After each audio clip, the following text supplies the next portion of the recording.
فأعوذ بالله من الشيطان الرجيم بسم الله الرحمن الرحيم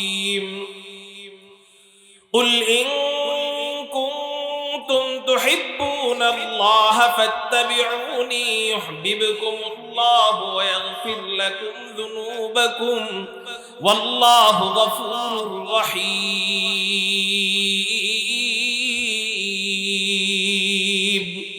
قال سيدنا رسول الله صلى الله عليه وسلم أحب الله لما يغذوكم من نعمة وأحبوني لحب الله وأحبوا أهل بيتي لحبي صدق الله مولانا العظيم وصدق رسوله النبي الأمي الكريم ونحن على ذلك لمن الشاهدين والشاكرين والذاكرين والحمد لله رب العالمين সকলেই মুহাব্বতের সাথে নবীজির শানে দরুদ ইব্রাহিম পড়ি আল্লাহুম্মা সাল্লি আলা محمد وعلى آل محمد كما صليت على إبراهيم وعلى آل إبراهيم إنك حميد مجيد اللهم بارك على محمد وعلى آل محمد كما باركت على إبراهيم وعلى آل إبراهيم إنك حميد مجيد ہے یاد مجھے نقطۂ سلمان خوشاہنگ ہے یاد مجھے نقطۂ سلمان خوشاہنگ دنیا نہیں مردان جفا کش کے لیے تنگ دنیا نہیں مردان جفا کش کے لیے تنگ چیتے کا جگر چاہیے شاہی کا تجسس چیتے کا جگر چاہیے شاہی کا تجسس جی سکتے ہیں بے روشنی دانش فرہنگ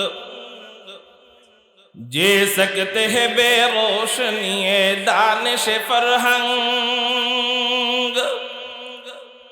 کر بلبل طاووس کی تقلید سے توبہ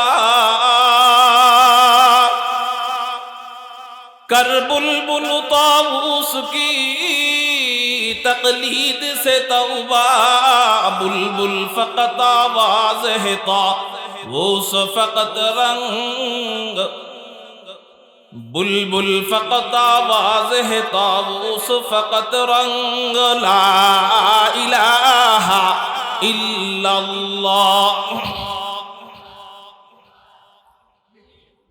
জোরে মোহাব্বতের সাথে লা ইলাহা ইল্লাল্লাহ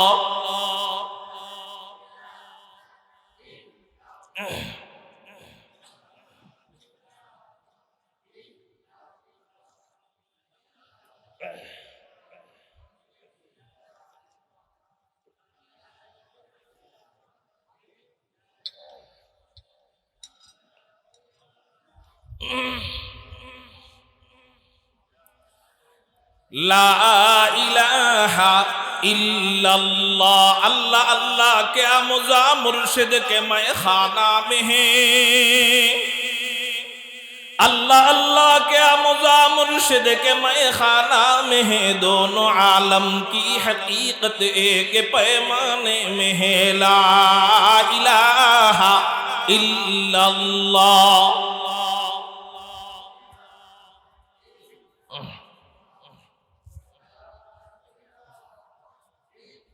লা ইলাহা ইল্লাল্লাহ মুহাম্মাদুর রাসূলুল্লাহ সাল্লাল্লাহু আলাইহি ওয়াসাল্লাম। আলহামদুলিল্লাহ, আল্লাহ জাল্লা জালালুহু ওয়া আম্মা নওয়ালুহুর দরবারে লাখ কোটি শুকরিয়া আদায় করি যে মহান রব্বে করিম আমাদেরকে পহেলা বৈশাখ উপলক্ষে প্রতি বছরের ন্যায় ঐতিহ্যবাহী ধলাপাড়ায় ইসলামী মহাসম্মেলনে আল্লাহ আমাদেরকে আসার বসার তৌফিক দান করেছেন। সেই জন্য সবাই অন্তরের অন্তঃস্থল থেকে শুকরিয়া আদায় করি। আকাশ পাতাল প্রকম্পিত করে উচ্চ কণ্ঠে চিৎকার দিয়ে বলি আলহামদুলিল্লাহ। আমি যে আয়োজনটা দেখতেছি, এই আয়োজনটা আসলে আমাদের বাংলাদেশে সচরাচর এরকম আয়োজন মাহফিল হয়, কিন্তু যে উপলক্ষে মাহফিল এই উপলক্ষে আসলে হয় না, হলেও কম। আমি দেখেছি প্রথম। আসলে আমরা পাবলিকরে শুধু ভয় দেখাইতে পারি, ওইটা করো না, ওইটা করলে গুনাহ, সেটা করো না, সেটা করলে গুনাহ। কিন্তু এর বিপরীতে ইসলামের যে সৌন্দর্যগুলা, জায়েজ পন্থায় বিনোদনের ব্যবস্থা, আনন্দ ফুর্তির ব্যবস্থা, মনোরঞ্জনের ব্যবস্থা যে আছে, সেই জিনিসগুলো আমরা তুলে ধরি। সেই সৌন্দর্যগুলা যদি আমরা তুলে ধরতাম, তাহলে বাংলাদেশের অধিকাংশ মুসলমান ইসলামের সৌন্দর্য বুঝে খাঁটি আল্লাহর ওলি হয়ে যেত। এই জন্য কুরআনুল কারীম যেমনই ভাবে জাহান্নামের আয়াত আছে, ঠিক তেমনই ভাবে কুরআনুল কারীমের ভিতরে জান্নাতের আয়াতও আছে। জাহান্নামের আয়াত শুনলে মানুষ ভয় পাবে, ভয় পেয়ে যেন আবার এতটা ভয় না পেয়ে যায় যে ইসলাম মনে হয় খালি ভয়ের ধর্ম। এই জন্য আল্লাহ জান্নাতের আয়াত, আল্লাহ পাকের গজবের আয়াতের পাশাপাশি রহমতের আয়াত নাজিল করেছেন। কেন? ইসলাম শুধু ভয়ের নাম ইসলাম নয়, আল্লাহকে শুধু ভয় পাওয়ার নাম ভালোবাসা নয়। ভয় এবং ভালোবাসা একসাথে যার দিলের ভিতরে থাকবে সে হলো মুত্তাকি বান্দা। এই জন্য আমার কাছে অত্যন্ত ভালো লেগেছে যে পহেলা বৈশাখ উপলক্ষে বিভিন্ন জায়গায় এত পরিমাণ অপকর্ম হচ্ছে। মঙ্গল শোভাযাত্রা করে, কি শোভাযাত্রা? আস্তাগফিরুল্লাহ, নাউজুবিল্লাহ। উলঙ্গ পুরুষদের অবয়ব এবং লজ্জা স্থানকে বানায়া এটা দিয়া মঙ্গল শোভাযাত্রা করে, মানে তার এই পুরা বছরটা নাকি মঙ্গলে যাবে। মূর্তিরে ল্যাংটা বানায়া এর পুরা বছর কিসে যাবে? মঙ্গলে যাবে। আহা, এরকম বিগত 16 বছরও এরা মনে করছিল মঙ্গলে যাবে। শেষ পর্যন্ত একজনে মঙ্গলে গেছে ইন্ডিয়া, আর বাকিরা জেলখানায়। আস্তে কোন ঠিক না বে ঠিক? বাকিরা গেছে কই? জেলখানায়।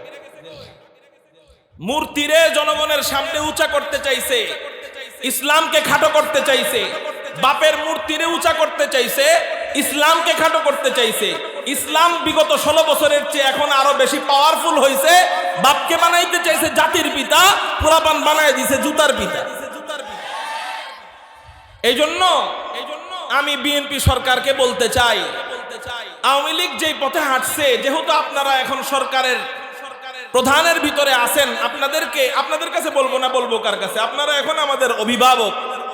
তো মার কাছেই তো সন্তান বলে, বাবার কাছেই তো সন্তান বলে। আমরা এখন আপনাদের কোলে, সেই হিসাবে আপনাদের কাছে ফরিয়াদ করি, মেহেরবানি করে আমাদের অভিভাবক হয়ে এমন কোন কাজ করবেন না যেই কাজের কারণে বিগত 16 বছর ওয়ারারা পস্তাইছে এবং আফসোস করছে, যেই আফসোসের এখন কোনো সৌজেদা নাই। এখন কোনো কি নাই? সৌজেদা নাই।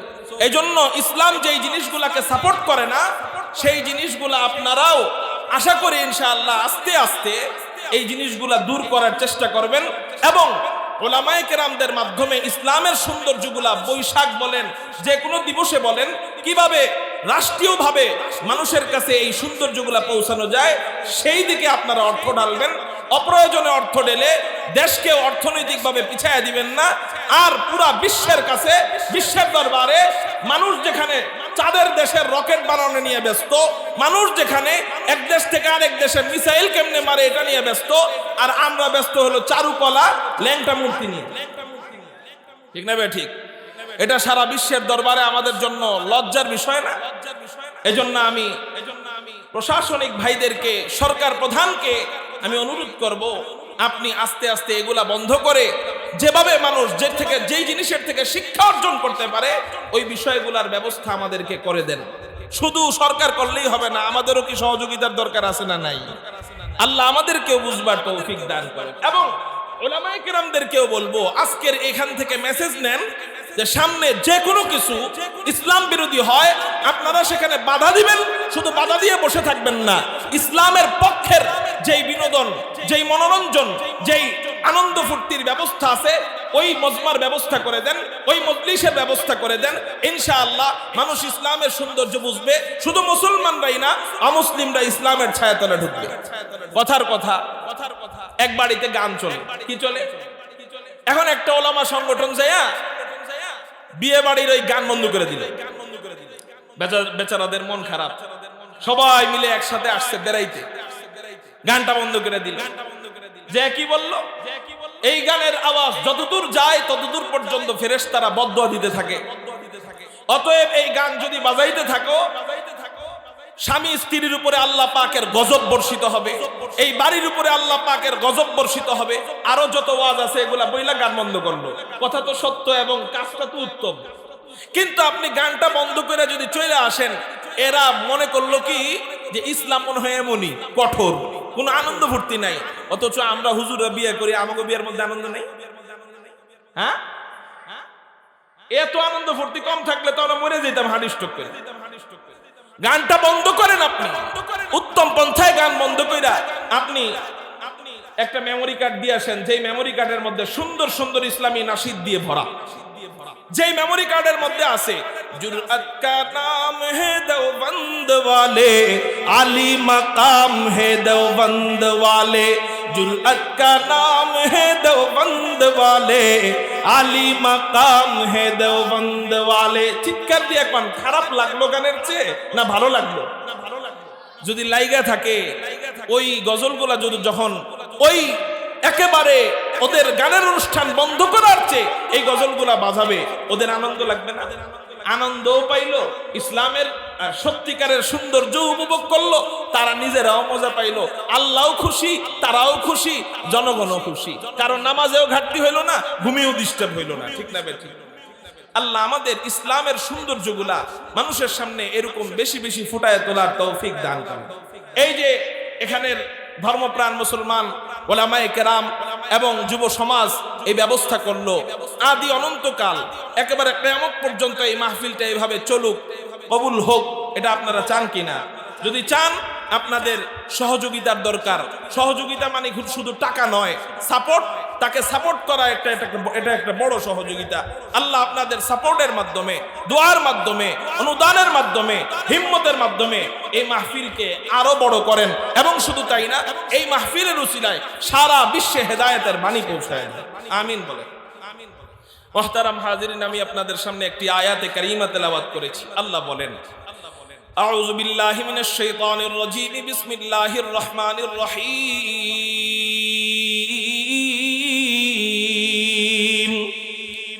কুল ইন কুনতুম তুহিব্বুনাল্লাহা ফাত্তাবিউনি ইউহিব্বুকুমুল্লাহু ওয়া ইয়াগফির লাকুম যুনুবাকুম ওয়াল্লাহু গফুরুর রহিম।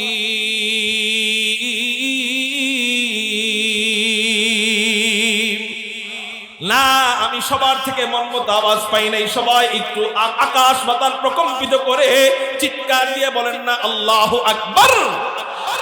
আল্লাহর নাম বলতেও যার মজা লাগে, শুনতেও তার মজা লাগে, কেন মজা রাখবে না?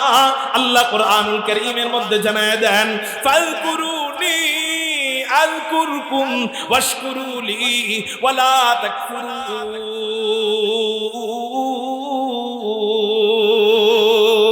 আল্লাহ বলেন, ও আমার বান্দারা, তোরা আমার নামের জিকির কর, আমি আল্লাহ তোদের নামের জিকির করব। চিৎকার দিয়ে বলেন না, আমরা আল্লাহর নামের জিকির করলে আমাদের জিকির করেন কে? না না, মন মতো হয় নাই। চিৎকার দিয়ে বলেন, আমি আল্লাহর নামের জিকির করলে আমার নামের জিকির করেন কে?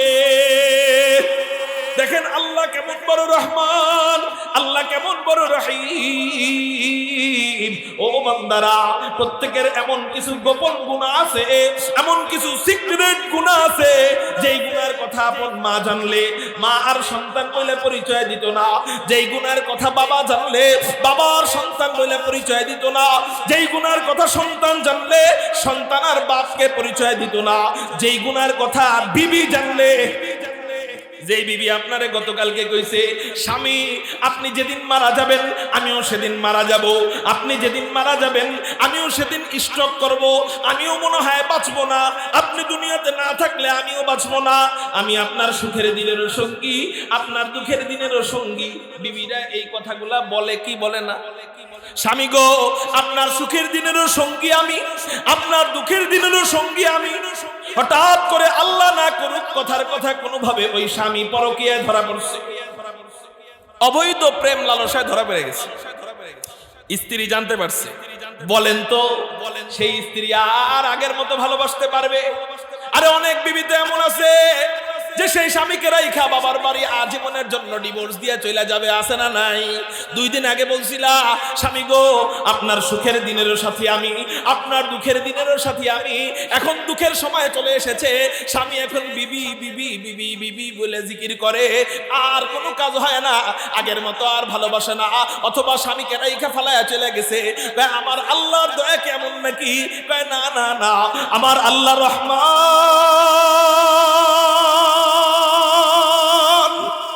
আমার আল্লাহ রহিম। ও আমার বান্দা, প্রতিনিয়ত গুনাহ করস, এটা আমি আল্লাহ জানি।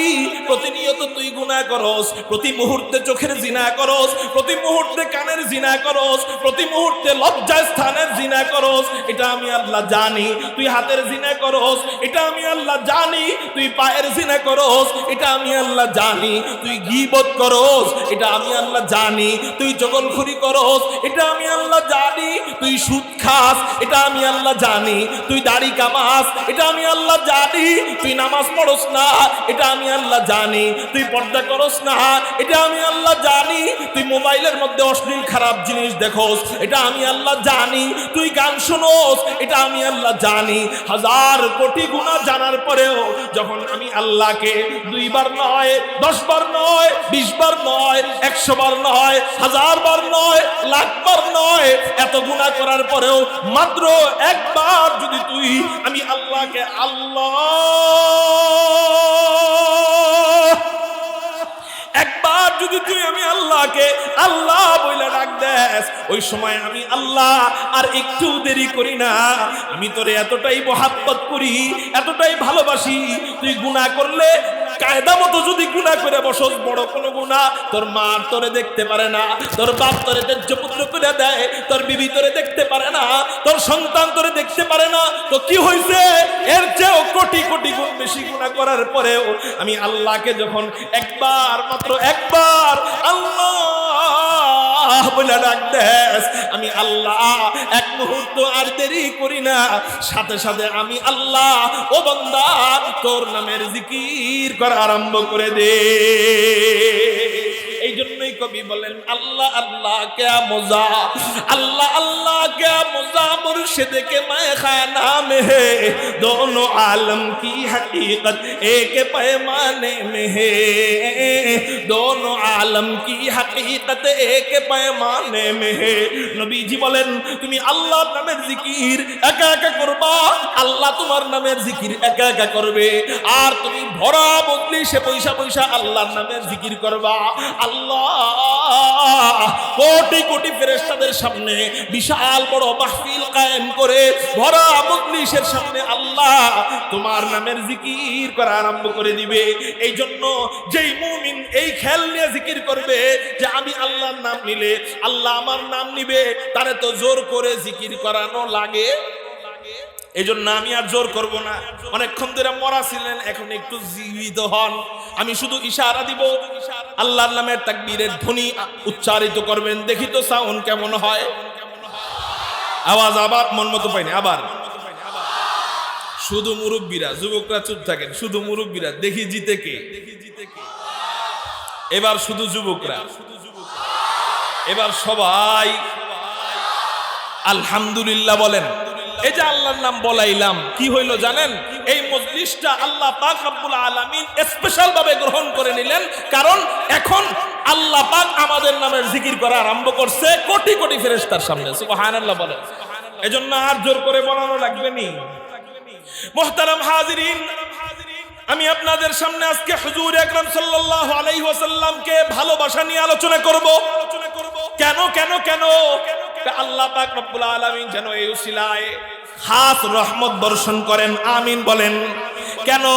ওয়ারাফা'না লাকা যিকরাক, আল্লাহ বলেন ওগো রাসূল, আপনার আলোচনাকে আমি আল্লাহ সমুন্নত বানাইলাম, আমি আপনার আলোচনাকে দামি বানাইলাম।